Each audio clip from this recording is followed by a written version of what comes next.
r/ProRevenge. I thought I was done with my revenge. Till my former boss gave me a second chance years later. This happened a few years back, and recently the whole ordeal just gained some new ramifications, so be advised. It's a long tale. Part 1.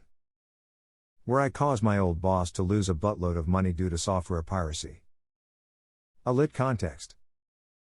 I'm a teacher, with a degree in advertising, and have been involved with IT. For the past 20-something years, I've found my love for teaching just some 10 years ago.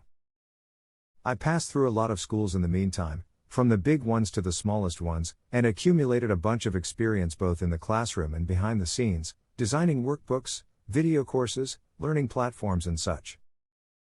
So I started thinking it was past the time to migrate to a management position. The opportunity came at a prestigious school of digital art, and I became its teaching manager, overseeing all the teachers and the intern learning routines. It was a hard but honest job. For a time. Soon it became obvious that my boss was not exactly what he tried to present to students and employees. He would display bursts of anger and antagonize the team, demanding impossible results and asking about tasks that he never assigned, but somehow was our job to guess.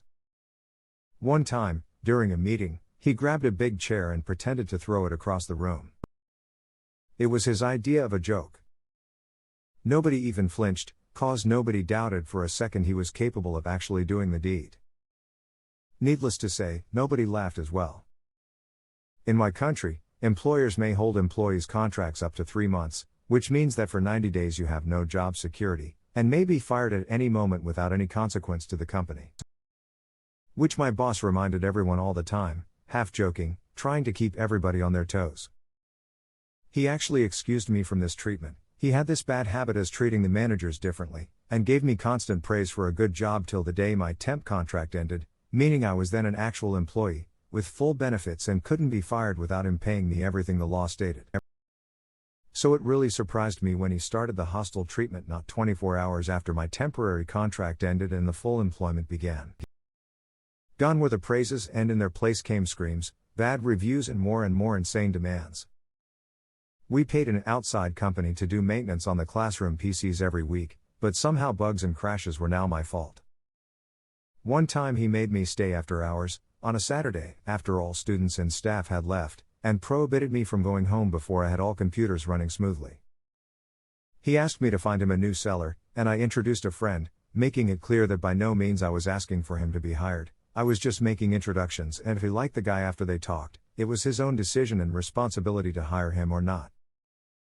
A few weeks later he gave me an earful for going for drinks with this friend of mine, saying that managers should stick with managers, and that I should mingle with him, not the staff, cause they were beneath us, apparently. I said this was absurd, reminded him that I knew this guy for years already and that if he wanted to, he could join us for drinks anytime. It was not the response he expected. The abuse continued and actually intensified. One day I started to feel chest pains and my left arm went completely numb. While my friend called for an ambulance, I retreated to my boss's office, at the time being occupied by his fiancée, and calmly told her, "Don't mind me. I think I'm having a heart attack, so I'll just lay here for a few minutes so the students can't see me." Of course, she went nuts after this. The good news. It wasn't a heart attack, but an anxiety attack, and wasn't the last one. I was 36 at the time, and it was the first time I saw my mom cry since my dad passed, more than 20 years prior, from, of course, a heart attack. I decided enough was enough, so I gave my 30 days notice, citing health issues. I hadn't yet completed 6 months working there. I sat down with my boss, did not blame him in any way but said the stress was making me worry about leaving my family too soon, and gave him every guarantee he needed that I would work through my entire notice period in order to complete every single project we started since my hiring. So I finished updating the courses, finished the development of our brand new e-learning platform, finished hiring the teachers for the next semester. I even shoot videos to promote every single course on the school's menu. Less than a week left till my last day, he called me in his office to show the company's new career plans. I don't know the equivalent term in English, but it's the path planned by the company for the growth of each position. So you see. That's what you're going to earn in a few months. That is, if you stop being a sissy and just do your effing job. I could not believe it.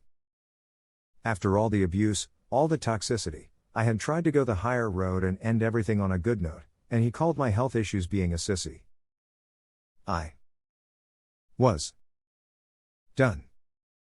I told him to just deduce the next few days from my final payment and left. Now for the revenge. Remember how I introduced him to a friend and he actually hired the guy? On my final days, I announced my boss I would open my own school after leaving, but failed to mention that this other employee was my business partner. So when my friend asked himself for his 30 days notice, our boss went livid. He all but threw out my friend, telling him to never put his feet there again, and leave immediately. According to the law, that means he had to pay for that whole month, plus every remaining day he worked before, plus commissions. Adding to that my own last payment, which came with 6 months of benefits, he had more than enough to start our new venture. But that's not the revenge. He actually made us sign a sort of NDA with a bunch of illegal clauses, which made the whole contract invalid, preventing us from revealing any company secrets during or after our time with them, at the risk of being fined $30,000. Around 6,000 Uruguayan pesos, at the time.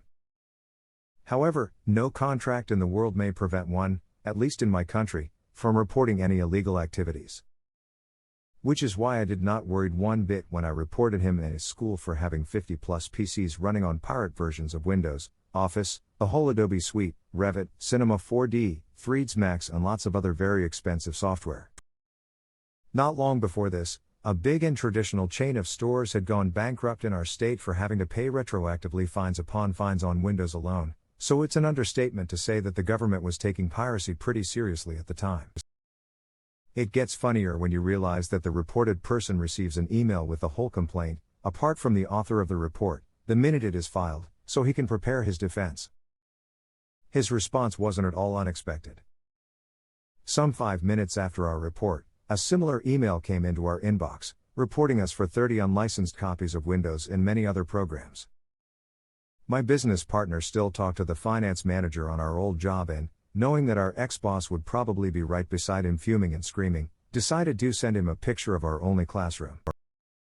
With no computer in sight, we decided to specialize in classes about comic book making, which dispensed computers, and whenever we would host a class that demanded it, we would ask our students to bring their own. A few weeks later I heard that the whole remaining staff abandoned ship, leaving him with only an intern and a few teachers without permanent contracts.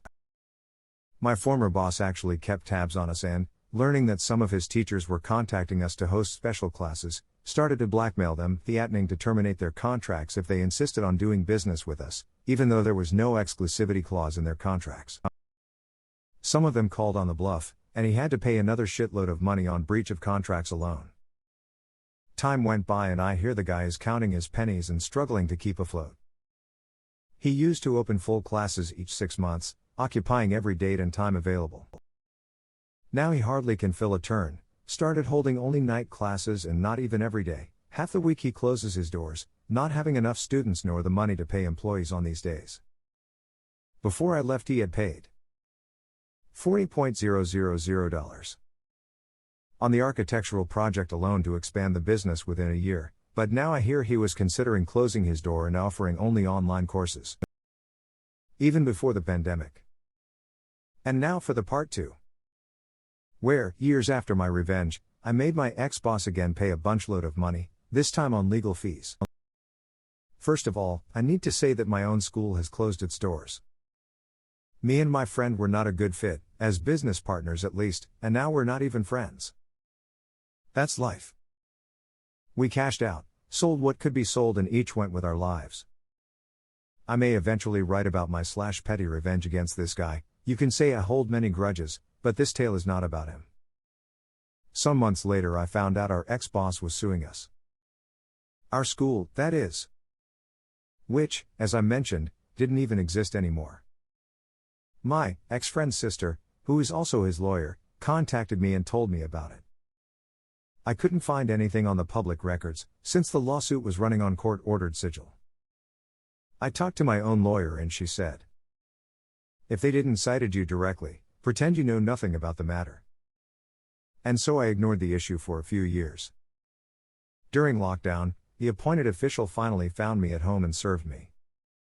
That also gave me access to my boss's claims, since I had 15 days to prepare my defense. My wife found me laughing out loud in front of the computer. His claims were absolutely ridiculous. He claimed I stole his courses, and used as proof a print from our, now offline, site, side by side with his own, saying something in the lines of "it becomes obvious that both schools have the same courses." However, he presented no explanation of the similarities besides the names, which weren't even the same. We had a segment of trainings under the umbrella graphic design, but no class with that specific name, for example, and no other class on any of his main subjects. Also, most of our classes were in the topic of comic books, which he never worked with. He also called us cynical for daring to compete with him on the same market, even if it was my own previous experience on the learning sector that landed me the job on his firm in the first place. At one point, the document cited a statement from our site where we said that we took our previous experiences as a way to learn with our mistakes and do differently, and call it a confession of plagiarism. I asked my lawyer to let me write my own defense, leaving to her the task to translate it to lawyerism. She actually copy-pasted my full statement, saying she couldn't have argued better. I put on paper all the repulse I felt, cited all my experience with teaching and rebuked every single one of his claims with facts and actual proofs, attaching printed conversations, saved emails and bringing attention to his own lacking of proof. The judge tossed the case and made him pay all the legal fees, including my lawyers. He could have avoided it if he had entered the lawsuit on small claims court, but since he wanted the $30,000 from the NDA plus damages and sigil, he had it coming. Just another shove of dirt on his coffin. TLDR. My former boss called me homophobic names for choosing my own health over the stress of working for him. So I reported him for software piracy and made him lose a fortune. Years later, he sued me and I made him lose even more money in legal fees. Edit. I guess there are a few details I left out that I thought weren't important but in the end could help to explain circumstances better. As many of you guessed, English is not my first language. That would be Portuguese. Even then, as a writer, I have to admit, not my best work. Later yesterday I posted on /ProRevenge about my former business partner, and I think I was much more successful in conveying a cohesive narrative. But be warned. It's twice the length for a very, very small revenge on the end. About the homophobic slur, I guess the closest term, in English, for what the guy actually said would be faggot, but I really don't like that word, and I really thought sissy would be equivalent. Also, maybe it's important to note that I am queer. I'm a mab, non-binary and pan/bisexual. And this dude knew, at least about the second part, the first one even I hadn't figured out until much later. Early on my training, my boss started to rant about how he would never again hire women nor fags, cause they were all but trouble. Suddenly he stopped and looked at me. "You're not a faggot, are you?" "Actually, I'm bisexual." "Okay. So, not a fag?" "Who you?" I swear I'm not making this up. About the NDA, I said it was sorta an NDA. It was actually an abusive document that he demanded that I wrote stating lots of rules and penalties regarding employees' behavior, and made everybody sign. It wasn't written by a lawyer, again, I wrote IT, based on internet searches and notes he kept sending me by email.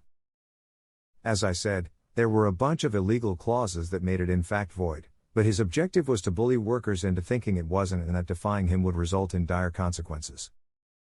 Also, he never gave any one of us a copy, which, haha, is all sorts of illegal as well. About my lawyer, she's actually my mother-in-law and she's not very good at her job. But, being family, she never charges me. So this lawsuit were a big win for her as well. Also, I consider myself a very educated person, and although my degree is in advertising, it never stopped me from wanting to know about other stuff. Speaking English, for example, is something I taught myself, although not that well, haha. I know a lot about law and local regulations, and that knowledge has helped me before, like all the times I tried to start a new business. So no, not that surprisingly I could write my own legal defense. Thank you everybody for the comments. A response to the post. Completely believable. IT folks are some of the most arrogant a-holes on the planet. They are the original my shit don't stink employees. A response to this comment. MIT can confirm Teresa lot of arrogance in the field. A response to the post. Are you Brazilian? I see the vibes from where I work. Oh, peace response to this comment. Bingo.